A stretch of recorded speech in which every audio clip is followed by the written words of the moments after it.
Welcome to Burlap Teachers. Enjoy the video. In this video, I will show you how to change a Toyota Yaris headlight bulb. First, gather your tools. A new H4 bulb, a flathead screwdriver, and some gloves.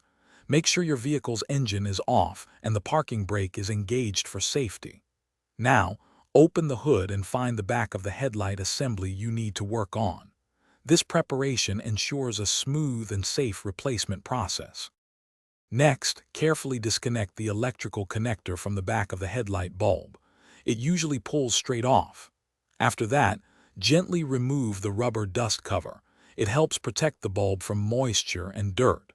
Finally, unclip the metal retaining spring that holds the bulb securely in its housing. This spring often has a simple push-and-release mechanism. Now, with the retaining spring unclipped, you can carefully pull the old headlight bulb straight out of its housing.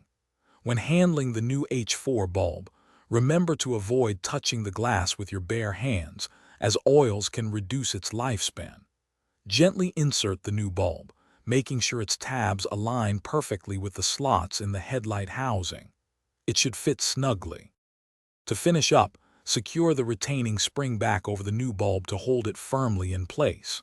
Then, replace the rubber dust cover, ensuring it forms a tight seal to protect against moisture. Reconnect the electrical connector to the bulb. Finally, turn on your vehicle's headlights to test the new bulb and confirm it's working correctly. You've successfully changed your headlight. Thanks for watching. Consider subscribing if this video helped you.